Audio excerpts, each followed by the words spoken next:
այստեղ կարող է լինել ձեր գովազդային հոլովակը։ Այսօր Գյումրիում տեղի ունեցավ Հայ ազգային կոնգրեսի հանրահավաքը, որի ժամանակ ելույթ ունեցան Ստեփան Դեմիրճյանը, Արամ Սարգսյանը, Հրանտ Բագրատյանը, Արամ Մանուկյանը եւ մի շարք այլ անդիմադիրներ։ Ըստ նախկին վարչապետ Հրանտ Բագրատյանի, բացառված է,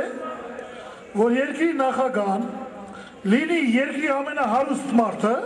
ու այդ երկիրը երկիրը լինի։ Քաղաքականության մեջ չկա դե սկզբում, որ աշկը կուշտա։ Քաղաքականության մեջ աշխատում է, որ ախորժակը ուտելուց է գալիս։ Պատասխանելով Ամեկ+-ի հարցին քաղաքական պայքարի հեռանկարների մասին, սոցիոլոգ Լյուդմիլա Հարությունյանը հետևյալ կարծիքը հայտնեց. Փողոցային պայքարի ռեսուրսները ստաբիլիզացվել են եւ այլևս չեն ավելանա։ Հայաստանը ոչ պատերազմ, ոչ խաղաղություն, հասարակություն է,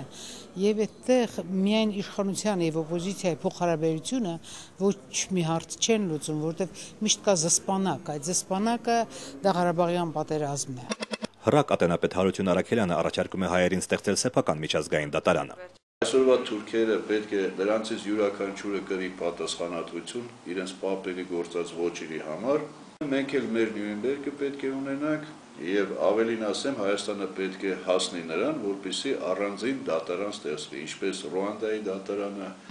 Շաբաթ օրը տեղի ունեցավ Հայկազուն ազգային միավորման համագումարը, որտեղ բացահայտվեցին այդ կազմակերպության անդամների միջև հակասությունները։ Դրանց առանցքում միավորման կողմից հիմնված կադետական դպրոցն է եւ դրա շուրջ առաջացած տարածքային վեճերը։ Հայկազնի փաստաթուղթ, որտեղ նշվում է, որ Հայկազնի ազգային միությունը ոչինչ չունի, բոլոր հողատարածքները վաճառված են։ Սա ես լրիվ սեփականության վկայականները որոշումը չի վաճառվել։ Այսօր իր սաների նկատմամբ բռնությամբ անարակաբար օգործողությունների համար մեղադրվող թիվ 11 դպրոցի ուսուցիչ Լևոն Ավագյանը դատապարտվեց 2 տարի ազատազրկման։ Դատավճիռը մեկնաբանում է տուժող Հասմիկ Սինանյանը։ Շատ քիչ էր, շատ ահավոր։ 3.5-4 միգուցե ինքերս կլետնել հասկանալ։ 2 տարին չի հասցնի մարդկանց ճանաչել։